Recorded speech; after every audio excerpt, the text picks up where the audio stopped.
comme nous l'avions dit tout à l'heure, il y a cette disposition sur le podium qui va servir à accueillir la signature du protocole d'accord de la Task Force interinstitutionnelle anticorruption avec les institutions telles que l'ULCC, représentée par son directeur général, Maître Hans Joseph. Nous allons également accueillir l'inspecteur général de classe exceptionnelle, directrice générale de l'inspection générale des finances, Madame Gauthier Varnel-Morancy.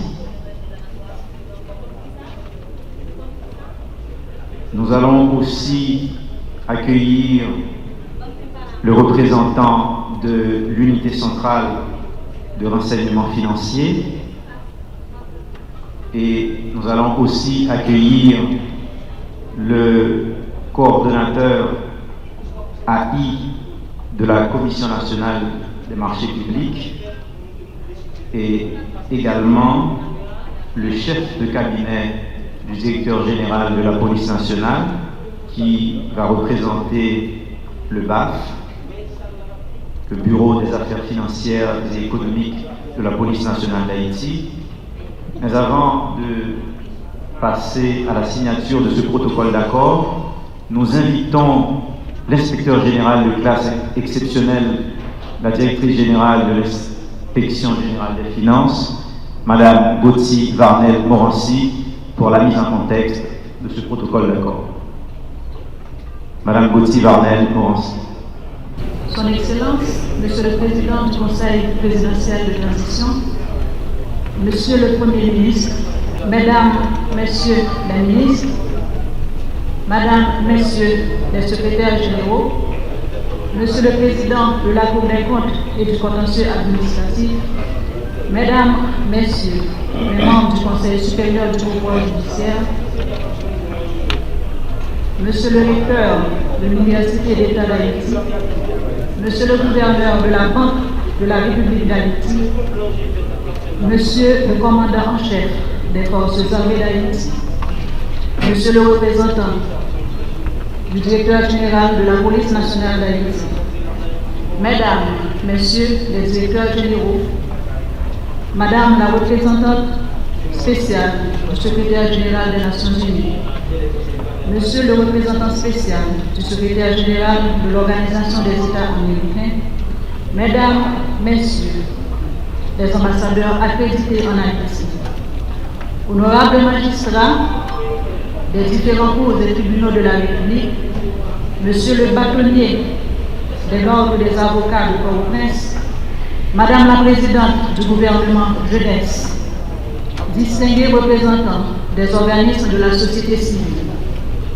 chers représentants du secteur privé des affaires, Mesdames, Messieurs les représentants de la presse écrite, parlée et télévisée, Mesdames, Messieurs et Messieurs les responsables de l'ULCC, de la CNMP, de l'UCREF, de la PNH et chers partenaires de l'IGF au sein de la Task Force interinstitutionnelle anticorruption, Mesdames, Messieurs. Depuis plusieurs années, nos institutions de contrôle, bien qu'engagées individuellement dans leurs missions respectives, ont fait face à des défis communs.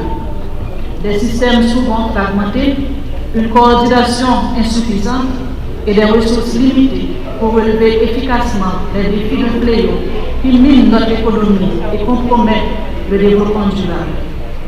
Si les appellations pour le nommer varient, fraude, corruption, non-transparence, ou encore si les institutions en œuvre pour le contrer sont multiples, il reste indéniable que ces conséquences et donc le sort ultime qu'il cause à la population reste immuable. Il lui vole son présent, qu'il rend misérable et il lui vole son avenir, mieux qu'un avenir de qualité. Ainsi, la majorité des institutions de contrôle se trouvent souvent dans la situation inconfortable de procéder respectivement à une introspection et pire encore d'être questionnées sur leur niveau de performance. Ceci tenant compte des responsabilités qui leur sont confiées, des résultats concrets atteints, des attentes légitimes placées en elle par les citoyens face à l'ampleur des cas de dérive, de décisions contraires à l'éthique ou d'actes frauduleux, flagrants ou présumés posés dans le cadre de la gestion de la chose publique. Combien de fois, en effet, n'avons-nous entendu cette question? Pour que toute institution contrôle ça dans le pays et puis pour bagailler dans l'État ça. Nous venons, il y a un moment, d'écouter le plaidoyer de la présidente, justement, du gouvernement jeunesse en ce sens. C'est dans cette optique que l'Inspection générale des finances a décidé de relancer en juin 2022 une initiative longtemps évoquée, mais non encore pleinement matérialisée, celle d'une synergie réelle et structurée entre nos institutions de contrôle. En effet, comme moment notable, dès la mise en place de l'Inspection générale des finances en 2028, nous avions pris notre bâton de pèlerin pour rencontrer, à partir de février 2029, l'ensemble des institutions de contrôle, y compris la Cour supérieure des comptes et du contentieux administratif, afin de porter un plaidoyer en faveur de la mise en place d'espaces communs de discussion, de rencontres entre les organes, les structures et les mécanismes de contrôle. Cette tendance s'est poursuivie en 2018 à l'occasion du colloque marquant les 10 ans de fonctionnement de l'Inspection générale des finances, lancé sous le thème « La synergie des institutions de contrôle, un facteur incontournable dans l'amélioration de la gestion publique ». Ce qui avait jeté les bases de cette réflexion collective et posé les premiers jalons de ce que nous concrétisons aujourd'hui. Ne dit-on pas justement, si on veut aller vite, on peut aller seul, mais si on veut aller loin, on doit partir accompagné.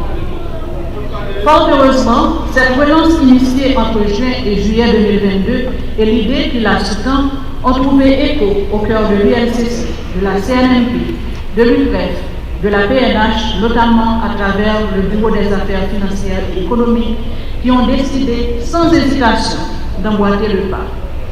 Depuis, ensemble, nous avons bouclé plusieurs étapes en vue de nous rapprocher de la vision qui guide la task force interinstitutionnelle anticorruption, à savoir renforcer la collaboration et la mutualisation des ressources en vue de constituer une force de frappe susceptible de créer un électrochoc sanitaire dans les structures publiques et mettre en place des actions structurantes afin de pérenniser cette approche.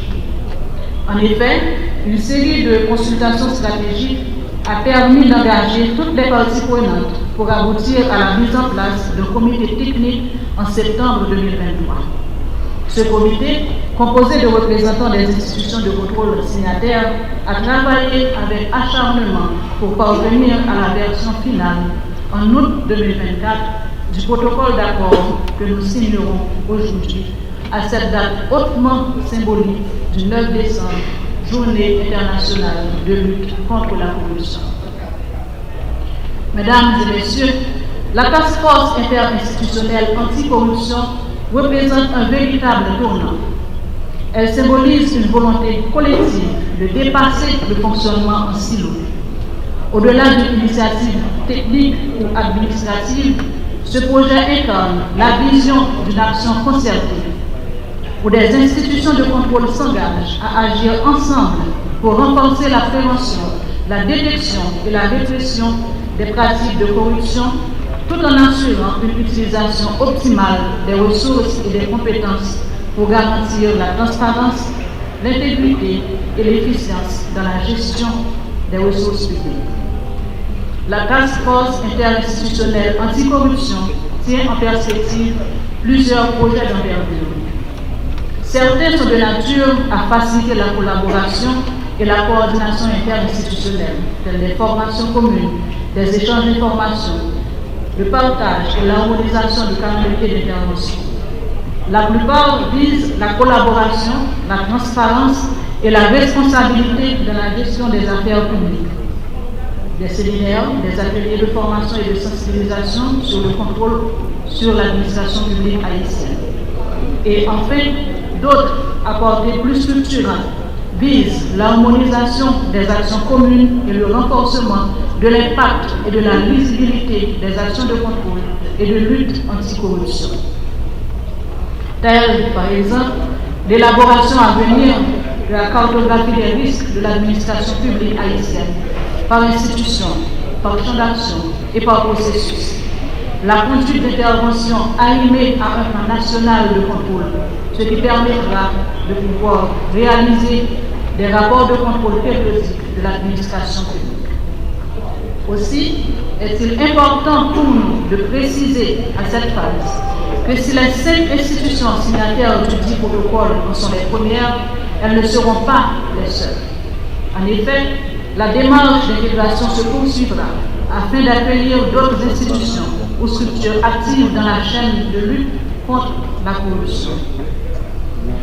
Mesdames et messieurs, avant de terminer, je tiens à souligner que si j'ai pris la parole aujourd'hui, je considère que ce n'est pas tant à titre de directeur général de l'inspection générale des finances et inspecteur général du classe exceptionnelle du corps des inspecteurs des finances, mais surtout en tant que porte-parole de l'ensemble des 5 partenaires que constituent l'IGF, l'ULCC, la CNMP, l'UCREF et la PNH à travers le BAF, qui vont ensemble franchir cette étape historique dans le fonctionnement des institutions de contrôle de notre pays. Mes chers partenaires, j'ai pris la parole en ce moment unique avec un immense honneur et un sentiment de reconnaissance. En effet, mesdames et messieurs, même si les responsables des 4 autres institutions partenaires ici présentes ont jugé non équitable de laisser la place à l'IGF pour contextualiser ce moment hautement important, ceci en référence à son rôle d'initiatrice de démarche nous amenant à ce moment précis et de coordinatrice des activités du comité technique, je tiens à préciser pour chaque membre de cette auguste assemblée que, se référant à leur enthousiasme dès la première sollicitation, leur constant engagement et leur foi dans les grands projets entrevus et le potentiel de cette task force interinstitutionnelle anticorruption, chacun d'entre eux aurait pu se tenir au même titre que moi derrière ce bureau. DG Joseph, Monsieur le coordonnateur, Monsieur Claude Albert, Monsieur le directeur général, Monsieur Gissable, vous qui représentez le DG de la police nationale, en son nom, je peux vous dire tant en mon nom qu'en celui de l'IGF,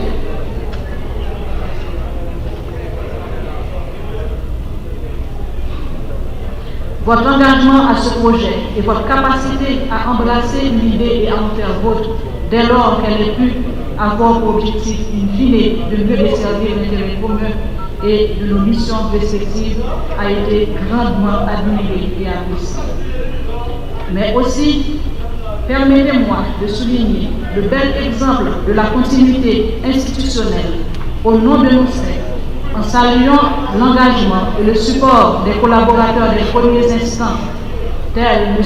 Jean-Marie Florian, l'inspecteur général Harold Enol Alphonse, respectivement et antérieurement coordonnateur de la Commission nationale des marchés publics et responsable du Bureau des affaires financières et économiques. Nous saluons également les 2 plus fervents défenseurs de cette synergie, l'ex-directeur général de l'IGF et ex-ministre de l'économie et des finances, M. Jules-Alix Patrick Salomon, qui a initié l'idée de cette mise en commun, et M. Guillaume Molatri, récemment directeur général adjoint de l'IGF, qui, jusqu'à octobre dernier, a largement contribué à ce projet. Par ailleurs, il est indispensable de mettre en avant le rôle éminemment important des ministres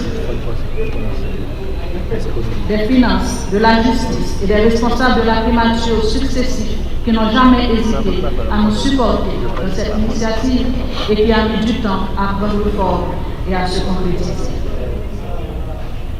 Nous remercions particulièrement le comité technique interinstitutionnel dont le dévouement et le travail acharné ont été essentiels pour finaliser ce document dans les délais impartis. nous tenons à exprimer ici notre grande gratitude envers toutes les institutions partenaires et les collèges impliqués pour leur contribution active à l'élaboration de ce protocole et la documentation complémentaire ayant été produite. Parmi celles-ci, nous tenons à remercier chaudement et particulièrement un partenaire de last but not the least, l'Office des Nations Unies contre la drogue et le crime, l'ONUDC, qui nous a rejoints certes à une phase très avancée de ce projet, mais dont le support à maints aspects a été et reste crucial. Chers partenaires, aujourd'hui, en apposant nos signatures sur ce protocole d'accord, nous prenons un engagement solennel, non seulement envers nos institutions respectives, mais également envers cette Assemblée et la population que nous servons et qui, ce faisant, nous allons prendre à témoin. Cet acte marque le début d'une nouvelle ère de notre combat contre la corruption, tout en ne constituant qu'une étape du projet. Il nous appartient désormais, ensemble, de transformer cette initiative et ses résultats tangibles. De transformer cette initiative en résultats tangibles. La route sera longue et semée d'embûches, mais je suis convaincu qu'avec la même détermination qui nous a conduits ici aujourd'hui, nous atteindrons les objectifs. Mesdames et messieurs, tout en vous remerciant de votre attention, je vous invite à vous remémorer, si besoin est, qu'à l'instar de nos structures et institutions de contrôle, chacun de nous, ici présent, indistinctement, détient un rôle actif à jouer dans cette quête d'une gouvernance exemplaire et d'une gestion intègre de la chose publique, ce indépendamment de sa sphère d'évolution. Par somme toute, la lutte anticorruption est un engagement individuel et elle est un engagement citoyen. Merci de votre attention.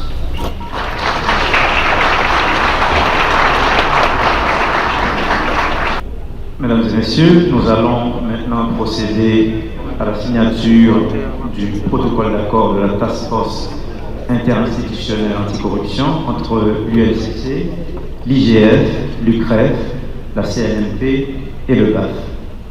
Nous allons procéder à tour de rôle à la signature de ce document historique entre les institutions de contrôle en Haïti.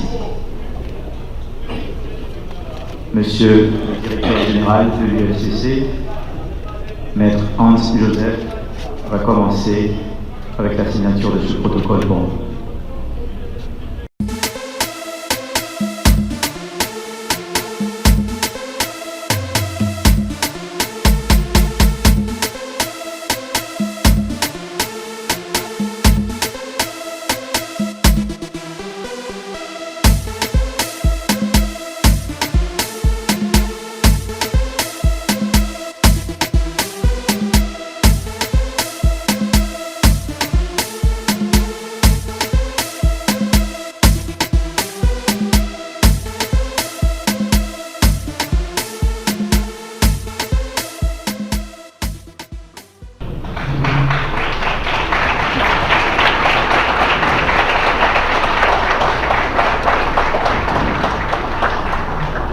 Nous venons d'assister à un moment historique où les institutions de contrôle de l'État ont décidé de se mettre ensemble pour poursuivre la lutte contre la corruption en Haïti. Encore une fois, je vous demande d'applaudir cette grande initiative.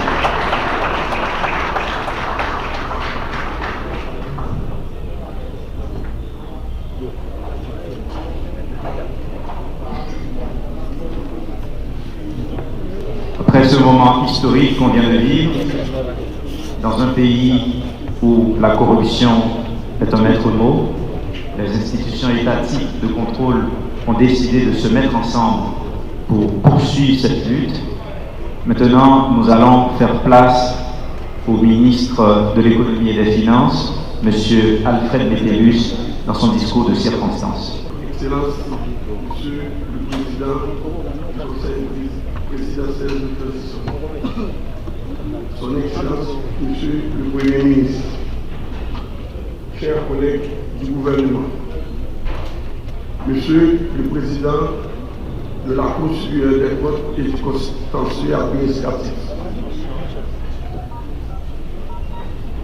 Messieurs les membres du Conseil supérieur du pouvoir judiciaire, Monsieur le coordonnateur de la Commission nationale des marchés publics,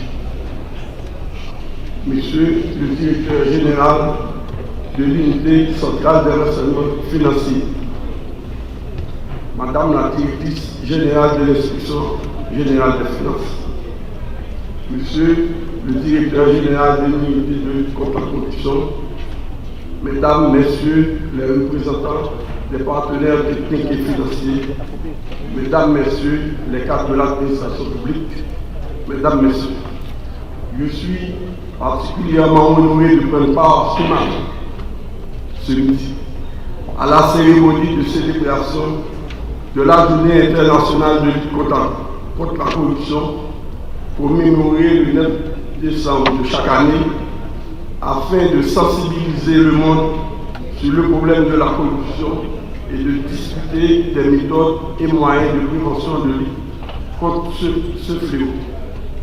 Cette commémoration, au-delà de sa portée symbolique, se veut être un lieu de rencontre des acteurs impliqués dans la lutte contre la corruption, qui sont tous conscients de la proportion importante prise par ce phénomène dans le pays et de ses effets néfastes sur la société de son ensemble. Mesdames, Messieurs, comme vous le savez sans doute, la corruption, en privant les institutions publiques des ressources indispensables à la mise en œuvre de leur mission, sape la confiance des citoyens dans l'État, ralentit les investissements et la croissance économique, alimente l'inflation et contribue à l'instabilité sociopolitique. Le choix du terme retenu cette année est plus que pertinent et vise à attirer notre attention sur la nécessité d'unir nos forces pour construire un avenir fondé sur des principes de probité, d'intégrité et de transparence. Nous allons prendre des dispositions afin que les jeunes fassent partie prenante de grands processus de construction d'une nouvelle mentalité fondée sur l'honnêteté, l'éthique, le respect de l'autre et des biens publics. Dans ce contexte, il est donc essentiel de mobiliser les jeunes afin de les sensibiliser et de les conscientiser sur les dangers de la corruption et ses effets négatifs sur la société. Je salue le travail appréciable réalisé par l'ULCC dans le domaine de la sensibilisation des écoliers et des jeunes universitaires haïtiens. J'encourage l'ULCC à préserver de cette voie et à étendre ce travail d'éducation et de sensibilisation à un plus large éventail de jeunes, plus particulièrement ceux vivant dans nos villes de prophétie. Dans cette optique, j'exhorte donc tous les jeunes du pays, où que vous soyez, à être ouverts aux appels de l'ULCC, à être des catalyseurs du changement profond que nous voulons dans ce domaine et à avoir comme boussole des valeurs communes d'intégrité, d'honnêteté, de transparence dans toutes les activités que vous êtes appelés à entreprendre. Le manque de transparence dans la gestion publique, dans la gestion quotidienne des affaires publiques et privées, constitue l'une des causes majeures de la corruption dans le pays.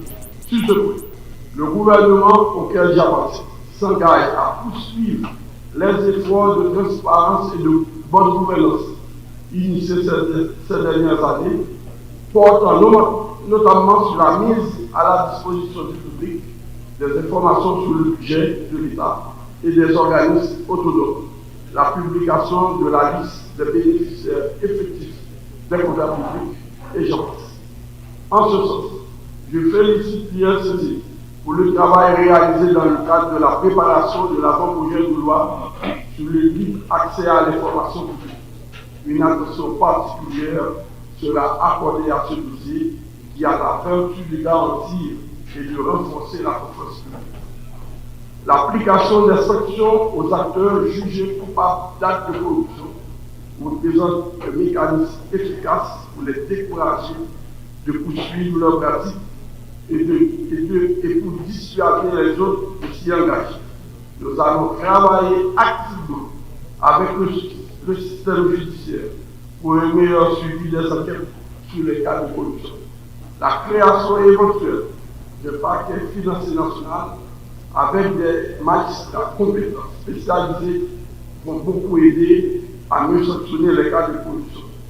Il est également opportun de doter le pays d'une nouvelle stratégie de lutte contre la corruption axée sur les piliers tels que la gouvernance, la prévention, la répression, la communication, la formation et la coopération internationale. La participation de tous sera largement encouragée. Ces deux dossiers, à savoir l'avant-projet de loi sur le libre accès à l'information publique et la stratégie nationale de lutte contre la corruption, sera abordée avec sérénité, avec d'adapter notre cadre légal et communautaire et de répondre à nos engagements internationaux. Je salue les efforts déployés au niveau international afin de combattre ce mal qu'est la corruption. J'en profite pour louer et remercier nos partenaires techniques et financiers pour leur assistance fournie à nos différentes institutions de contrôle des dépenses publiques. Celles fournies notamment par l'ONUDC, Office des Nations Unies contre la drogue et le crime, est particulièrement appréciée. Mesdames, Messieurs, je ne saurais terminer mes propos sans féliciter l'équipe de l'UNCC, les enquêteurs, les cadres de l'institution, plus particulièrement son directeur général, M. Anja Louvic Joseph, pour leur détermination, le travail assidu accompli dans la lutte contre la corruption dans le pays. Et je termine en appelant que s'unir aux jeunes contre la corruption aujourd'hui, c'est façonner une meilleure Haïti pour les générations futures. Je vous souhaite une bonne célébration de la journée internationale de lutte contre la corruption et du courage pour tout le chemin qui reste à parcourir. Je vous remercie. Merci, Monsieur le ministre de l'Économie et des Finances, Monsieur Alfred Métellus. Maintenant, nous vous invitons à vous mettre debout pour accueillir Son Excellence Monsieur Leslie Voltaire, président du Conseil présidentiel de transition, dans son discours de circonstance. Mesdames et Messieurs, sous vos applaudissements.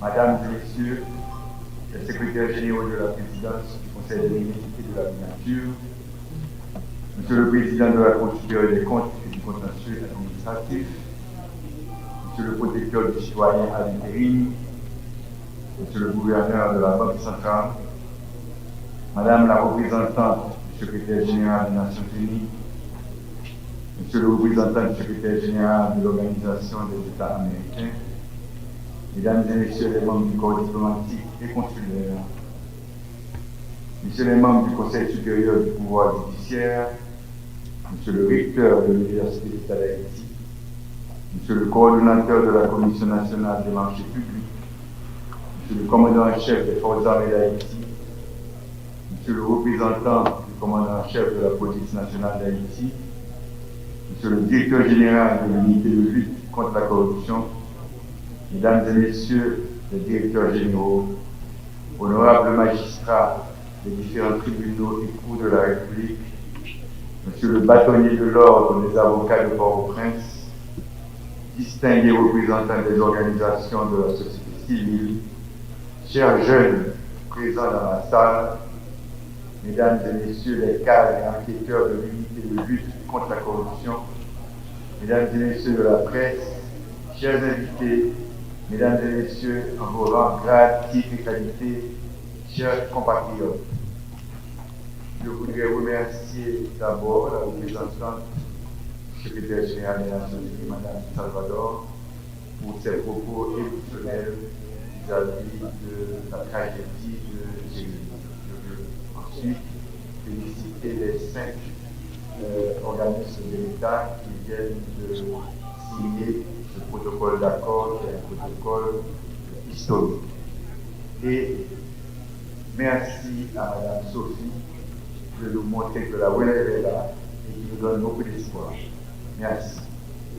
Chaque année, sous l'égide des Nations Unies, la communauté internationale célèbre la Journée internationale de lutte contre la corruption, rappelant ainsi l'importance capitale de la Convention des Nations Unies contre la corruption. Cette journée a pour vocation de sensibiliser tous les États, riches ou pauvres, aux effets dévastateurs de ce fléau mondial. En ce 9 décembre 2024, nous célébrons cette journée sous le thème « S'unir avec la jeunesse contre la corruption, façonner l'intégrité de l'État ». Un thème qui incarne pleinement les valeurs que le Conseil présidentiel de transition et le gouvernement s'efforcent de promouvoir. La lutte contre la corruption ne se limite pas seulement à l'adoption de lois et de réformes institutionnelles, elle nécessite également un engagement collectif et résolu. Il s'agit de restaurer la dignité de nos institutions et de bâtir un avenir plus juste et équitable pour notre jeunesse.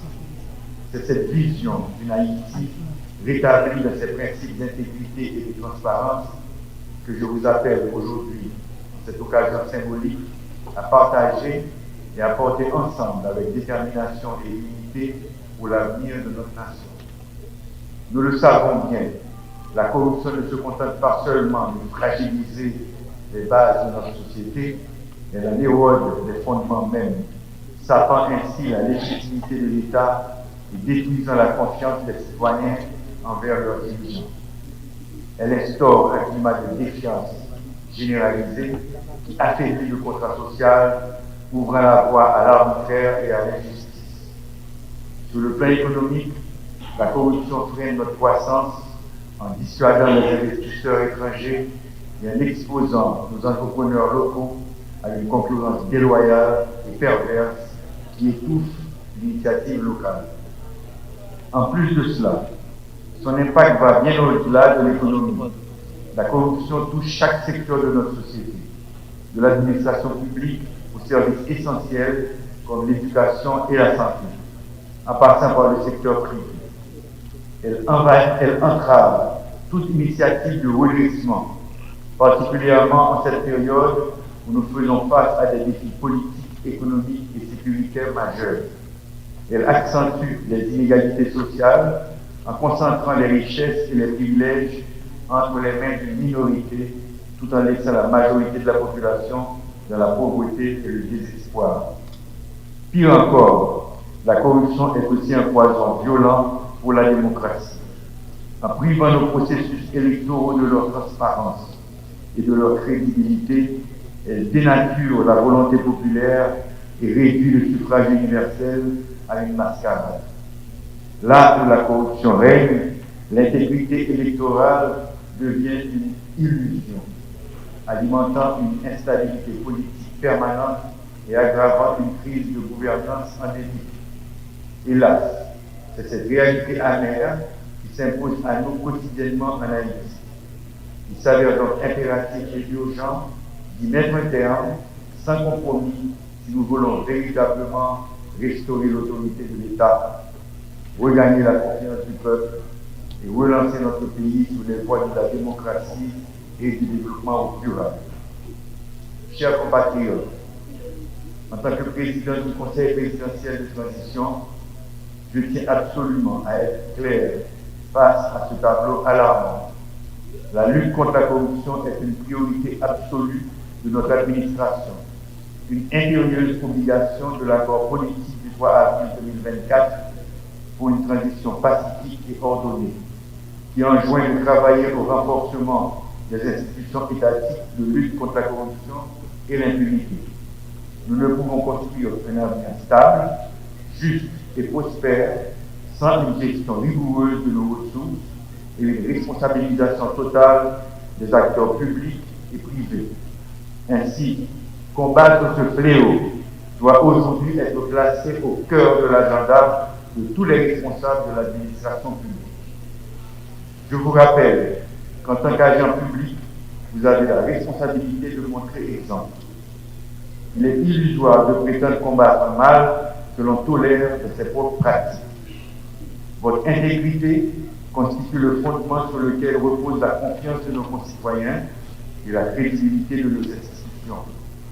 En rejetant fermement la corruption, vous contribuez à restaurer l'équité, à renforcer la transparence et à ouvrir la voie à un avenir plus juste et plus prospère pour tous. Toutefois, cette lutte ne peut se limiter à l'élite dirigeante ni aux institutions publiques. Elle doit impliquer chaque citoyenne, chaque citoyen dans un engagement ferme envers l'intégrité, la transparence et surtout la justice. Ensemble, nous devons nous révolter et agir contre la corruption, car elle ne prospère que là où règne le silence, l'indifférence et la complicité. Il est de notre devoir, en tant que citoyens responsables, de dénoncer les actes de malversation, d'exiger des comptes et de promouvoir une culture d'intégrité à tous les niveaux de la société. La réussite de cette transition dépend en grande partie de notre capacité collective à éradiquer ce fléau qui fragilise l'État, divise notre société, en menaçant de compromettre notre avenir commun.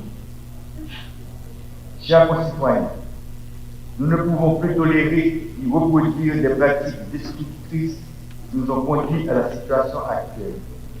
Nous devons nous engager dans une mobilisation collective et inébranlable pour instaurer une gouvernance qui place l'intérêt général au-dessus des privilèges personnels.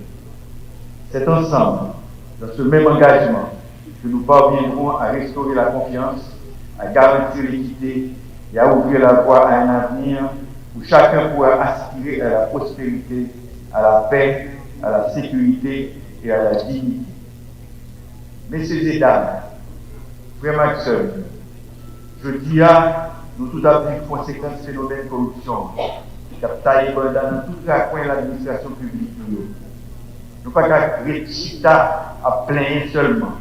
Nous devons lever camper, montrer nous indignés et prendre action pour chercher solution contre malaise qui a détruit le pays. Parce que si nous ne faisons pas rien, c'est nous tous qui avons payé le prix. Les conséquences sur le pire toujours, pour petites nous et petites nous demain.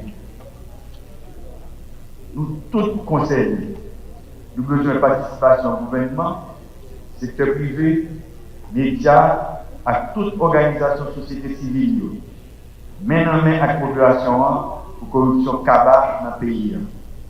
Nous chacun avons un rôle pour nous jouer dans la bataille contre la corruption. Le pays a besoin de solidarité, détermination, avec engagement de tout le monde pour changer de direction. En nous mettant les mains ensemble pour nous frapper la corruption. C'est seule de façon ça nous avons rebâti un pays qui chita sur justice, intégrité et côté intérêt peuple là a toujours passé avant. C'est seul gens qui a bâti le pays nous voulons Haïti nous tous nous rêver. Mesdames et messieurs, l'État haïtien a pris une décision historique majeure en créant l'unité de lutte contre la corruption ULCC, dont la mission première est de combattre la corruption et ses diverses manifestations au sein de l'administration publique. 20 ans plus tard, des progrès considérables ont été réalisés dans cette lutte. Aujourd'hui, les agents de l'État sont pleinement conscients de leur devoir de reddition de comptes. Je tiens à saluer tout particulièrement les efforts courageux de l'ULCC qui, forte de ces 2 décennies d'existence, a mené une bataille acharnée contre la corruption dans nos administrations. Les actions entreprises en faveur de la bonne gouvernance au cours des dernières années confirment la nécessité de renforcer cette institution, véritable gardienne des valeurs d'intégrité et de transparence dans la gestion des affaires publiques. Je salue également l'engagement de tous les acteurs du système national d'intégrité de cette mission cruciale et fondamentale pour l'avenir de la jeunesse haïtienne. À un moment où les ambitions politiques de certains et les crises socio-économiques tendent à brouiller nos priorités, il est essentiel de rappeler que l'objectif de cette lutte demeure le bien-être collectif. Dans cette perspective, le Conseil présidentiel de transition s'engage à prendre des mesures concrètes pour renforcer nos institutions de contrôle et de surveillance.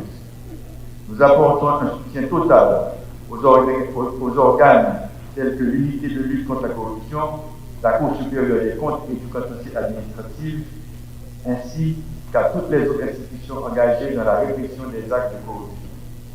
Aussi est-il important de souligner en parfaite adéquation avec le thème de cette célébration que la jeunesse haïtienne a également un rôle capital à jouer dans ce combat. Cette jeunesse dynamique, créative et engagée doit être en première ligne de la lutte contre la corruption. Elle doit s'approprier et promouvoir les valeurs de transparence et d'intégrité dans tous les domaines de la vie publique et privée. Et on ne peut oublier toutes ces manifestations de ces jeunes sous le slogan Côte-Corps Pétro-Caribéen. Je m'adresse donc directement à vous aujourd'hui, jeunes haïtiennes et haïtiens. Vous êtes les architectes de l'avenir de ce pays. Vous devez rejeter la corruption sous toutes ses formes. Il est de votre responsabilité d'exiger que ceux qui détiennent le pouvoir rendent compte de leurs actions. Votre mission est d'agir avec intégrité, de dénoncer la corruption dès que vous en êtes témoin et de comprendre qu'en volant l'État, on vole les opportunités des générations futures. C'est votre avenir que la corruption est en train de dérober. Alors agissez, engagez-vous dans la construction de cette Haïti nouvelle, car c'est par vous que passera le changement durable que nous appelons tous de nos vies. En tant que président du Conseil présidentiel de transition, je place la jeunesse au centre de notre stratégie nationale de lutte contre la corruption. Nous en avons pleinement conscience et c'est ce sur quoi nous nous concentrons. Investir dans l'éducation civique de nos jeunes, les former pour qu'ils deviennent des citoyens responsables, pleinement conscients de leurs droits et devoirs et engagés dans la construction d'un véritable état de droit. Mesdames et messieurs les hauts cadres de l'administration publique, nous les dirigeants avons une immense responsabilité, celle de donner l'exemple. Nous devons incarner les valeurs que nous prônons, car nous sommes les modèles que la jeunesse observe. Nous devons tout faire pour que les générations futures héritent d'un pays où le bien commun est sur les intérêts particuliers. Enfin, je rends hommage à toutes celles et à tous ceux qui luttent pour une Haïti plus transparente. La bataille est ardue, mais elle est nécessaire et juste. Que Dieu bénisse la jeunesse haïtienne, qu'il nous donne la force de poursuivre ce noble combat pour le bien-être de notre chère patrie. Je vous remercie. Amen.